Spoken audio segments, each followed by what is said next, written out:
तो फिल्म की शुरुआत होती है मेगन नाम की एक लड़की से जिसके डैड बहुत ज्यादा बीमार थे। वो कैंसर पेशेंट थे और जल्द ही मरने वाले थे, जिसकी वजह से मेगन बहुत ज्यादा दुखी भी रहती थी और वो चाहती थी कि किसी तरह से उसके डैड का इलाज हो सके। उनका ख्याल रखने के लिए उसने अपनी जॉब तक छोड़ दी थी। इस टाइम वो हर तरीका आजमा रही थी अपने डैड को ठीक करने का, जबकि दूसरी तरफ उसकी मॉम थी जो उसके डैड को ठीक करने के लिए ब्लैक मैजिक का यानी काले जादू का इस्तेमाल करने की कोशिश करती थी। कभी वो उनके बेड के नीचे इंसानी दांत रख देती थी तो कभी हड्डियां, और इन चीजों से मेगन को बहुत ज्यादा गुस्सा आता था। वो इनकी ये सारी चीजें उठाकर डस्टबिन में फेंक दिया करती थी। यहाँ तक कि मेगन की मॉम तो अपनी दोस्त के कहने पर अपने हस्बैंड को अजीबोगरीब पोशंस भी पिलाने लगी थी और मेगन को अपनी मॉम पर गुस्सा आता था कि वो इतनी पढ़ी लिखी होने के बावजूद ये सब कैसे कर सकती हैं। मेगन और मेगन के डैड की नर्स को लगता था कि उसकी डैड की हालत इसीलिए ठीक नहीं हो पा रही क्योंकि उसकी मॉम उसके डैड के साथ अजीबोगरीब एक्सपेरिमेंट करती है। हमें पता चलता है कि मेगन के अपने भी कुछ मसले चल रहे थे। उसे पैसों की जरूरत थी, जो पैसे उसे उसके डैड देने वाले थे, लेकिन अब बीमारी की वजह से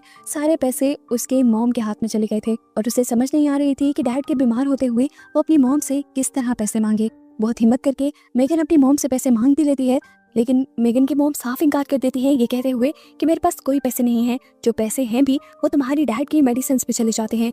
उसकी मॉम भी काफी उदास रहने लगी थी, इसीलिए मेगन आज अपनी मॉम से कहती है मैं डैड के पास हूँ उनका ख्याल रखने के लिए, आप थोड़ी देर बाहर घूम कर आएं। जैसे ही मेगन की मॉम घर से बाहर जाती है तो पीछे से मेगन के डैड की हालत बिगड़ने लग जाती है और वो अपनी वाइफ को आवाज देने लगते हैं और उसे कहते हैं कि मुझे बहुत ज्यादा दर्द हो रहा है। ये देखकर मेगन घबरा जाती है और उन्हें उनकी मेडिसिन दे देती है। जब वो ऐसा कर रही थी तो उसे अपने घर के ऊपर वाले फ्लोर से टक टक की आवाजें आने लगी, ऐसे जैसे ऊपर कोई चल रहा हो।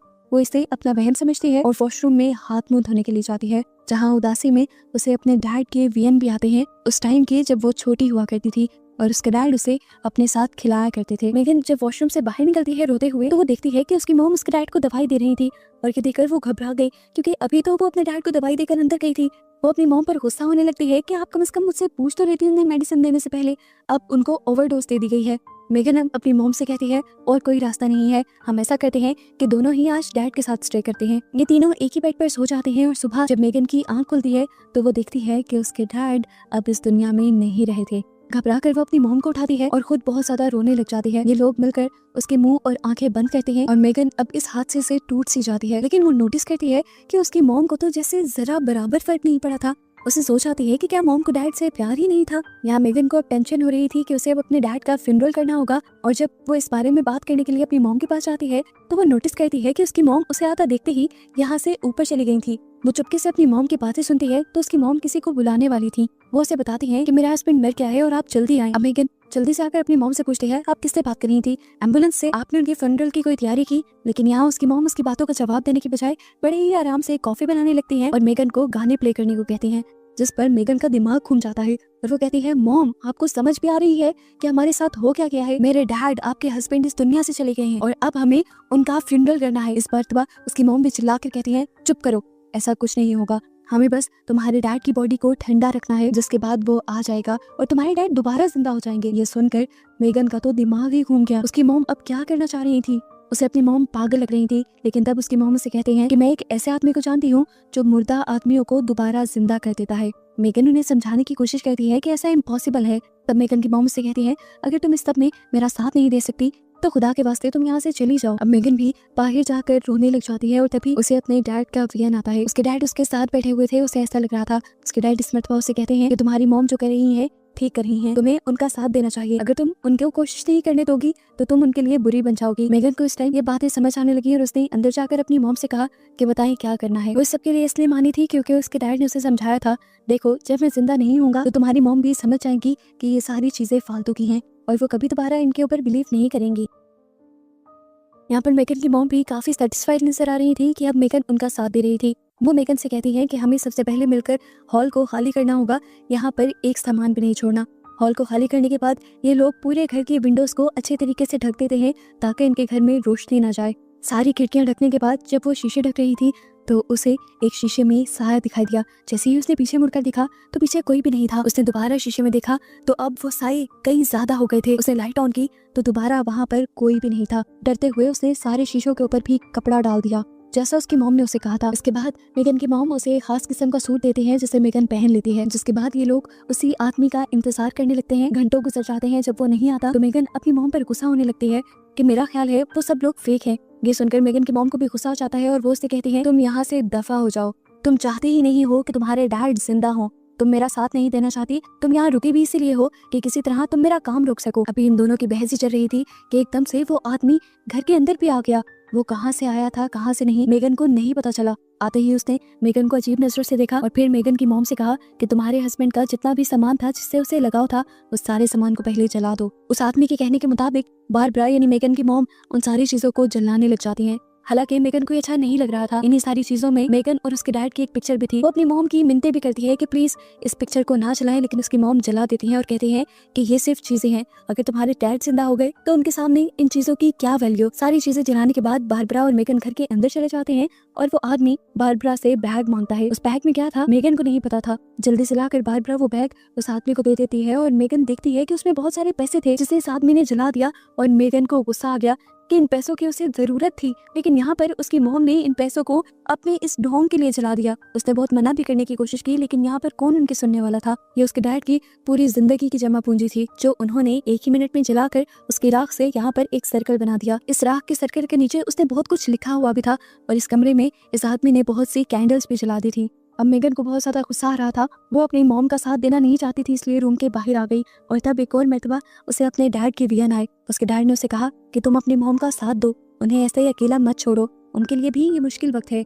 अब मेगन जब अंदर जाती है तो उसे उस सर्कल के अंदर बुला लिया जाता है। वो आदमी बताता है कि ये सर्कल एक प्रोटेक्शन है। मेगन पूछती है किस तरह की प्रोटेक्शन, तो उसकी मॉम कहती है कि तुम्हारे डैड को बुलाने के लिए हम एक रिचुअल करने वाले हैं जिसमें तुम्हारे डैड की डेड बॉडी को इस सर्कल के अंदर रखकर हमें एक कुर्बानी देनी होगी और वो सेक्रीफाइस करने के बाद हम यहाँ से सोल्स की दुनिया में पहुंच जाएंगे जहाँ पर बहुत सारी सोल्स हम पर हमला करने की कोशिश करेंगी और ये सर्कल उन्हीं सोल्स से हमें बचाएगा। वहाँ जाकर हमें अपने आप को उन सोल्स से बचाना होगा और एक और कुर्बानी देनी होगी, जिसके बाद हम तुम्हारे डैड की सोल को लेकर यहाँ इस दुनिया में वापस आ जाएंगे और तुम्हारे डैड जिंदा हो जाएंगे। अब वो आदमी अपना रिचुअल स्टार्ट कर देता है। कुछ पढ़ते हुए वो मेगन की मॉम यानी बारबरा का हाथ पकड़ता है और बेदर्दी से उनकी एक उंगली कुर्बानी के तौर पे काट देता है। जिसके बाद वो मेगन की तरफ बढ़ता है। मेगन डर रही थी, लेकिन जबरदस्ती इस आदमी ने उसका भी हाथ पकड़कर उसकी एक उंगली काट दी। दर्द से मेगन पागल हो गई, यहाँ तक के बेहोश भी हो गई। जब उसे होश आया तो वह आदमी उसके आंसू चाकू से उठा रहा था। मेगन की मॉम अब उससे कहती है चलो तुम्हारे डैड को वापस लाने का वक्त हो गया है, मेरा साथ दो, मेरा हाथ पकड़ो। इनके हाथ पकड़ते ही ये लोग भी कुछ मंत्र बोलती हैं उस आदमी का ही बताया हुआ और फाइनली ये लोग सोल्स की दुनिया में पहुंच जाते हैं। इनकी जब आंख खुली तो ये पूरा हॉल बदल सा गया था। वो आदमी जो इनके साथ रिचुअल कर रहा था उसका मुंह अब ऐसे लगा था कि जैसे किसी ने चीर कर फाड़ा हो। यहाँ पर कोई अजीब सी पावर आकर फिर उस आदमी को यहाँ से खींच कर ले भी जाते हैं। मेगन उस आदमी को बचाना भी चाहती थी, लेकिन उसकी मॉम ने कहा कि इस सर्कल से बाहर नहीं निकलना वरना यहीं पे रह जाएंगे। मेगन को अपनी डैड की बॉडी का भी ख्याल करना था और जब इन्होंने देखा कि बॉडी तो सर्कल में है ही नहीं तो ये घबरा गए। इधर उधर देखा तो पता चला कि सोल्स ने उस बॉडी को बाहर निकाल लिया था और एक सोल ने उस बॉडी के ऊपर कब्जा भी कर लिया था। अब यहाँ की सोल्स बारबरा और मेगन दोनों के ऊपर भी हमला करके उन्हें भी खाना चाहती थी। ये चीज मेगन और बारबरा को नहीं पता थी। वो सिर्फ अपने डैड की बॉडी को वापस सर्कल में लाना चाहते थे, जिसके लिए इन्हें सबसे पहले उस सोल को भटकाना था जो उनकी डैड की बॉडी के पास था। बारबरा सोल को भटकाने के लिए अपनी एक उंगली काट देती है और खून निकालते हुए वो सोल से कह रही थी आओ तुम मेरे पास आ जाओ।